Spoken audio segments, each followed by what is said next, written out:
Hey you guys, it's Dominique with Empathic Guidance, and today I'm back with another video for you guys today. This is my second attempt at trying to make a cooking video, so hopefully this one turns out right for you guys. So today, what's on the menu is a vegetarian dish that I'm trying for the first time. So I'm hoping and praying to God that it come out right because I don't want the finished product of this video to look like crap. But I'm gonna try eggplant lasagna. Now, I'm using mushroom in place of the meat, but I am gonna implement feta cheese. Therefore, that's why it's considered vegetarian as opposed to vegan. So hang in there, guys, and let's make some food. Okay guys, so what I'm doing right now is just simply dicing up some mushroom as small as I can get it, because what I wanted to kind of represent is the meat, like the staple of the dish, and I figured this would be best. At first I started to dice all of the vegetables and kind of combine them together in a bowl, but then I decided, because I remembered in culinary school that you should always do your mushrooms first, because mushrooms are like 90% water. I don't know if you guys knew that or not, but that's just a little fun fact about a little fun kitchen fact, should I add. So I'm gonna go ahead and dice this up as small as I can possibly get it. Hopefully you guys can see that there. And if, when you want to mince something very small, you just take the back of the blade and hold the other side down with this hand, and you just chop really fast. And you kind of just go back and forth until you get it as small as you want it. And I want this pretty small because, again, I want this to represent the ground meat that would normally be in the turkey. So I'm going to finish up this small container because I pretty much got most of it already minced up and diced up, and excuse the pepper that's mixed in, but that came from me, my initial thought to go ahead and mix all the vegetables together and saute it all together. But I'm gonna get as much of it out as I possibly can, since I determined, let me go ahead and saute the mushrooms themselves, and then go ahead and add the sweet peppers, onions, garlic, tomato in there afterwards. So I'm gonna do that, and I'll be right back. Okay guys, so now I finally got all my mushroom diced up, and I'm thinking it should be about enough to saute. Hopefully it is, because I know that with this, like I said, being 90% water, it does have the capability to shrink down just the way that spinach normally does. And if you guys hear any background noise, I decided to put on some 432 hertz heart chakra healing music, so I hope you guys don't mind. I'm always trying to implement some form of spirituality on here, so y'all can get y'all lightweight meditation on while I get my lightweight cook on. Okay. But anyways, now I'm going to rinse off all my peppers and stuff like that, and I'm going to go ahead and dice that up for you guys. I'm going to put it on pause while I rinse it, but I'm going to show you guys exactly how you can get the most out of your bell peppers with minimal waste. So be right back. Okay, I'm back. Now that my peppers are all rinsed off, I'm going to show you two different ways that you can actually cut peppers to where you're minimizing the waste. So you can either cut it all the way down the middle, just like this. I mean, not down the middle, but you can cut literally all the sides off. Try to aim for missing the membrane. That way you don't have to go back out and clean out the membrane, but obviously I didn't do that there. I thought I cut my hand because I felt something sharp rub across. But you see how it's minimal waste? Like at best you have this, and you can just go ahead and knock that off with that too. And so once you actually do, which I'm going to put this down here, you're only going to probably see my mouth moving, but that's better than not knowing what to do when you're trying to make this, if you ever try this recipe. So typically I kind of just slide the tip of the blade, but you don't have to do that. You can just kind of And then you take it, you kind of line it up, and then you just go across. And as you see, I'm letting my tip lead as I dice this. And there you go. So that's one way you can do it. And another way you can actually get minimal waste from a pepper. I'm going to go ahead and put this in a bowl, because I already got one of the orange ones diced up. But so I'm going to take a yellow, since I already got a red and a orange already diced. And I'm going to show you guys that you can do it this way. You can cut the top off. You can cut the bottom off. You can either cut around it, or you can just clear the membrane out just like that.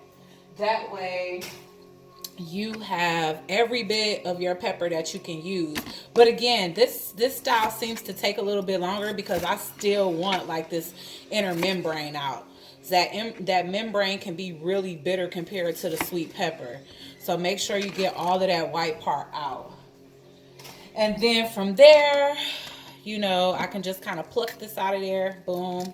And then I can use this, dice it all up. All the membrane is out. All of the seeds are out. Some minimal seeds left behind. And it's perfectly fine to use the top of this thing, you know. That way you're not throwing away food that can be used in your dish. Oops, sorry. That one just kind of flew. It's a little harder to dice this way, so I guess I can say that the other way is pretty much better. Be careful. I'm a professional, but don't cut your fingers trying to go too fast. Slide it off your blade. Any pieces you find to be bigger than they need to be, go ahead and go back behind and dice those a little smaller if you need to, which I do. I kind of want them to be as even as possible, but when you're doing the top of it, then as you guys can see, that top part is just a tad bit, it's like rounded at the top. Therefore, it's hard to get more uniform pieces. But that's cool. You know, we just feeding family at home today. I'm just showing you guys a few kitchen tips, if you didn't mind. But I'm going to go ahead and finish dicing up these couple of peppers. Once I'm done with that, I'm going to go ahead, tune back in so I can show you guys a quick way to also dice up your sweet onion. So be right back. Okay guys, as promised, now that we're done with the peppers, I'm just going to show you guys a really quick way. My knife needs sharpening, but unfortunately I left my honer at another job, so I need to invest in another one. But as you guys can see, I just took the tip and I ran it down each line of the onion. I remember one of my instructors, he said basically that those lines are guidelines from God on how to cut an onion. It was funny. I'm like, okay, I don't think God was thinking about onions and people cutting them when he made them. But luckily they are there because they're used for good use. And that's to basically size out your dice or whatever. So as usual, I'm just going over it, trying to make it as small as possible, because I don't like big ass onion chunks and nothing that I cook for real, unless they like really well, these are going to be cooked down too, but I just want everything probably as small as possible or whatever. And since these pretty much sweat down just as fast as the peppers do, I'm going to go ahead and mix them with the peppers instead of separating them like I did with the mushroom. Mushroom is going in oil first, and then everything else will follow. So after this, the only thing I have left to mince or dice is I'm gonna dice some tomatoes, and I'm also going to mince some garlic. So those are the last two veggies that we gotta cut up, and then we're gonna go ahead and slice those eggplants really thin, diagonally. That way I can lay them flat in the pan like you would lasagna noodles, and go ahead and start once these sweat down or brown, whichever I end up deciding to do, then I can go ahead and start stacking my eggplant lasagna. Okay. Okay, so now that all my peppers are cut up, I'm going to show you guys how to dice a tomato. And you can just kind of gently run it across. What you're trying to do is avoid the seeds, which was just an epic fail with this portion. As you guys can see, I left mad seeds in there. So I'm going to just go ahead and take my knife and kind of scrape it out. It falls out really, really easily. But this will help a lot if you could just avoid it. Normally, I don't get these big, huge tomatoes. I normally get Roma tomatoes because Roma tomatoes are just so much more firm. Like, I like a firm tomato. I don't like these ushy, gushy, mushy tomatoes that kind of just gush everywhere and leave seeds everywhere. Those are really easy to cut, and they're just naturally more delicious to me. I just don't like food that's way too mushy. But I don't know what made me grab these today. I was at the vegetable store, so I was like quickly shopping because I was ready to get home. I had a lot of errands to run today or whatever, and that was my last pit stop, and I was ready to come. So basically, come back home rather. So that's basically, it's like standard how I dice every single thing. Like, just basically cutting the outsides out, leaving the seeds or the membrane in, and running it across the diagonal way, and then running the knife back through the short way. That way it's a dice. And I guess you guys can see exactly how I'm doing that, so me verbalizing it doesn't really matter. But yeah, that's exactly how you do that there. And then after that, I'm going to just go ahead and mince up some garlic. And then we're going to get this stuff in some heat, y'all. All right? Okay, so I've already cracked the garlic and cut the germ off. I think that's what they call it. The little green piece, I think it's called the germ. I think. I'm trying to remember, unless it's something else. And basically, it's just the same standard when it comes to dicing. First you dice it, and then you basically just beat it back and forth down to a mince, to be honest with you. So there's the dice there. But everybody knows you basically want your garlic to be as small as possible. I may do more than 2 cloves, but I just kind of put that there for the example of it. Beat this down as small as you can get it, guys, because garlic is supposed to be way small, especially when it's supposed to be minced. And that's what I want. Now, if you like bigger chunks of garlic, then basically just beat it down to the size that you want. But obviously, and they'll keep spreading out. What I was taught was to put a little water on it, and it'll start to stay instead of spreading out everywhere. It'll turn it into somewhat of a paste too, to be honest with you. Which is cool, because regardless to what, it's still gonna have that garlic taste to it that everybody loves when it comes to Italian dishes. And I'm probably gonna do maybe like 2 more cloves, so a total of 4 cloves altogether. Because this is a nice amount, but I have a lot of other vegetables, so I don't want it to be, you know.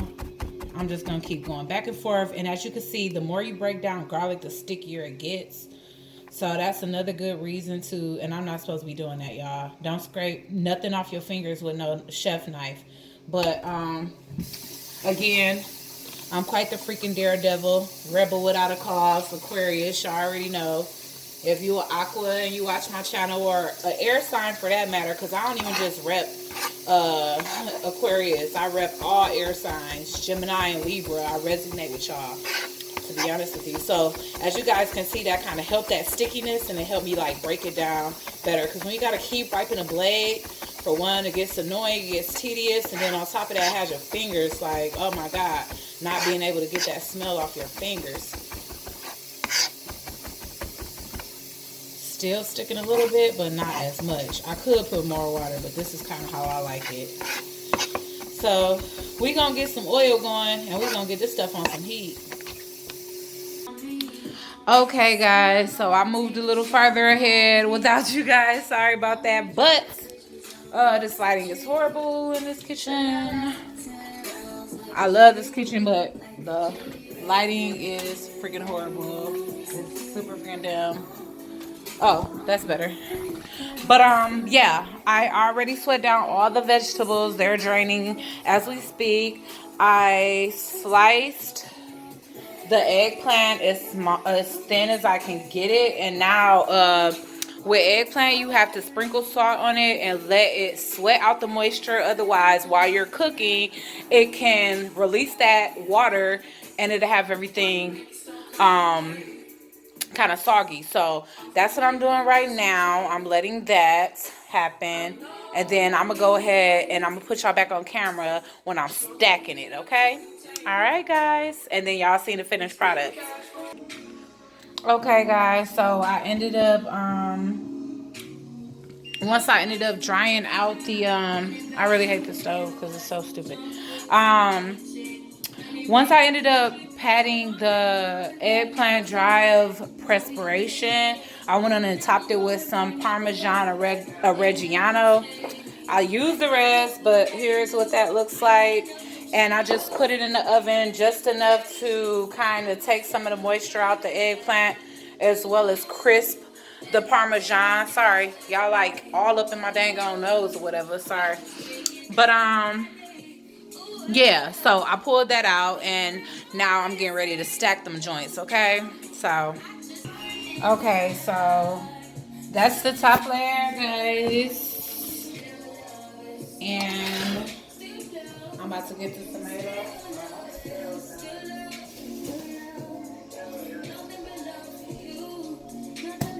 I may have to make another video just to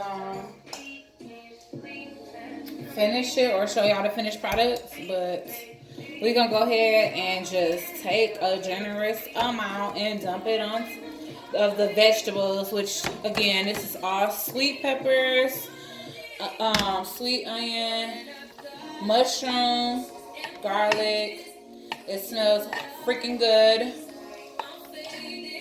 So we're gonna spread that all on there like that. We're gonna go ahead and hit that with the tomato sauceness. The tomato sauceness. Hold on.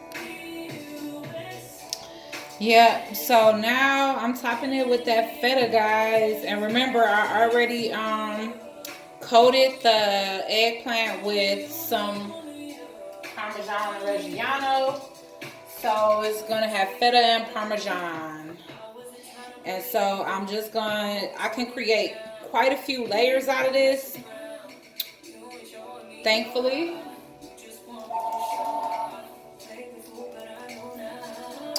But yeah, so I'm just gonna do layers and layers of this like this and then pop it in the oven. I'm gonna show y'all the finished product. Okay guys, I just pulled this boy out and it is a bubbling. If y'all can't see that, I don't know. Y'all missing out.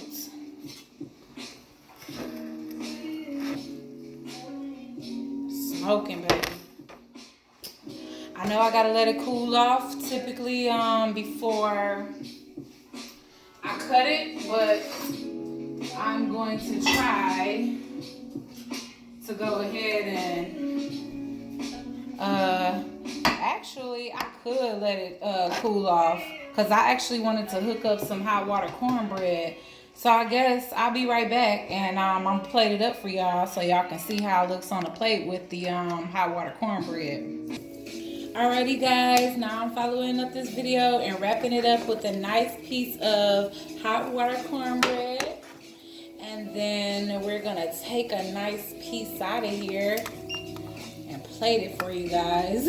Now I knew it was gonna be some complications like that, but I'm just gonna let it be just like that.